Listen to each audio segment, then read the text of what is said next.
Bonjour, chers amis. Dans la paracha de cette semaine, la Torah nous parle d'une mitzvah qui arrive par une occasion. Ce n'est pas quelque chose qu'on a provoqué ou recherché, mais une opportunité de mitzvah qui se présente à nous. En l'occurrence, un homme qui se présente dans la rue et qui voit un nid d'oiseaux et il se décide à prendre les oisillons. Donc la Torah lui dit, juste ne prends pas les oisillons devant la mer, chasse la mer et tu prendras les oisillons. Et la Torah elle nous promet une longue vie, que des bonnes choses pour une mitzvah qui se présente par opportunité. Nous disent des sages, regarde la beauté d'une mitzvah, que même si ce n'est pas une mitzvah que tu as provoquée, que tu as recherchée, que tu étais fatigué, mais qui est arrivée à toi, la Torah te promet monde et merveille. Alors à plus forte raison dans certains cas, quand tu te fatigues pour faire une mitzvah, tu prends de ton temps, et bien Akadosh Baruch Hu trouve le moyen de te récompenser.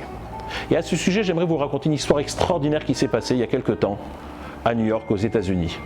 Je vais vous la raccourcir parce que sinon elle prendrait bien 10-15 minutes. Mais dans les grandes lignes, l'histoire elle est la suivante. Un homme, un jour, va au cimetière avec son épouse pour aller périner son beau-père. Et quand ils vont pour périner son beau-père, c'était pas la date du Yortzeit, du Yazgir, mais c'était une date comme ça, au hasard, comme ils étaient dans le coin. Et bien ils voient qu'il se présente dans le même cimetière, dans le carré juif, une famille qui a priori accompagne une personne qui va se faire enterrer. La Chavra Kadisha, les gens qui s'occupent des dernières volontés d'une personne, sont en train de creuser le trou. La famille a priori elle est là, mais ils ne sont pas 10 personnes, ils ne sont pas le minyan pour faire le Kaddish.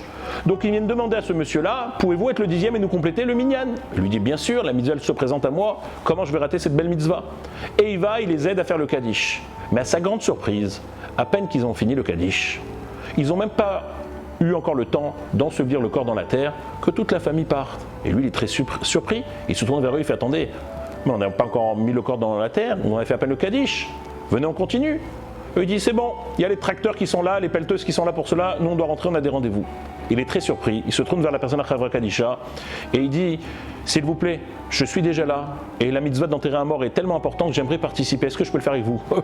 Eux qui trouvent une seconde main, ils se disent avec plaisir. Et comme ça il enlève son beau costume, sa cravate, son chapeau, car cette personne-là, j'ai oublié de préciser, c'était un grand rab d'une grande choule dans le New Jersey. Il commence à travailler pendant 1h30 pour enterrer cette personne qu'il ne connaît pas. Et il enterre dans la chaleur et il est content à la fin d'avoir fait sa mitzvah. Mais par curiosité, il se demande qui est ce monsieur-là que j'ai participé à son enterrement. Il demande à la Chavra Kadisha, à part le nom Yitzhak Ben Moshe, ils ne connaissent pas plus d'informations. Il demande à plusieurs autres personnes, personne ne sait. Donc il décide de relever le nom, le prénom, le nom de famille et d'aller enquêter pour savoir qui était ce monsieur-là. Et il se renseigne à droite à gauche, pas beaucoup de gens connaissent. En fin de compte, il a réussi à trouver une personne. Il s'avère que c'était son directeur de sa yeshiva 40 ans avant, qui connaissait beaucoup de monde aux États-Unis. Et lui, il a dit, c'est sûr que lui, cette personne-là, il va le connaître ou il peut enquêter. Et effectivement, son ancien directeur de la yeshiva, où il a étudié 40 ans avant, lui dit, laisse-moi quelques heures et je vais enquêter. Et au bout de quelques heures, il revient vers lui, il va dire, tu ne vas pas croire. Cette personne-là que tu as enterrée, tu le connais. Lui de répondre, bien sûr, je le connais maintenant, puisque je l'ai enterré pendant 1h30. Il fait non. Il y a 40 ans en arrière, quand tu es venu à la yeshiva à l'époque de Seattle, c'est une ville au fin fond des États-Unis, ton père à l'époque était un homme d'affaires, il nous avait promis une belle scolarité pour les 3 ans à venir. Et donc tu as commencé à étudier pendant quelques mois, et au bout de quelques mois, tu ne le savais pas, mais ton père nous a appelé pour nous dire que son affaire avait faillite. Pas seulement qu'il avait perdu tout son argent, mais il était endetté, il n'avait plus aucun moyen. Donc il s'est tourné vers nous, il nous a dit qu'il ne pourra plus assumer la scolarité, qu'il acceptera toutes les décisions que la yeshiva prendra pour éventuellement renvoyer son fils, puisqu'il n'y avait pas les moyens de payer la scolarité. Et moi à ce moment-là, j'ai eu trop de peine de te laisser comme ça.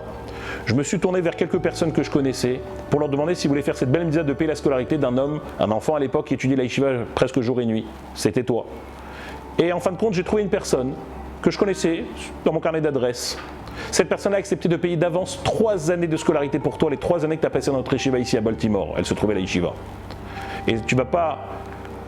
Justement, tu dois sûrement t'étonner qui était cette personne-là maintenant. Eh ben, je vais te dire, c'était Yitzhak Ben Moshe que tu m'as dit le nom tout à l'heure. Lui, il y a 40 ans en arrière, sans que tu le connaissais, il avait payé ta scolarité à la yeshiva. Et l'homme a conclu, il a dit regardez comment Akadosh Baruch Hu il fait les choses. Cet homme-là qui avait payé la scolarité pour moi 40 ans avant sans que je le sache, eh ben, il y a une seule personne au monde qui a pu faire la mitzvah de l'enterrer comme il faut, c'était moi. Voilà comment Akadosh Baruch Hu il fait dans son monde, que même si des fois on ne cherche pas une mitzvah, mais Akadosh Baruch Hu nous la provoque, qu'on puisse faire cette mitzvah comme il faut et rendre la monnaie, si on peut dire, de la pièce à une personne qui nous a fait du bien et en même temps rendre à Akadosh Baruch Hu tous les bienfaits qu'il nous apporte dans ce monde. Shabbat Shalom.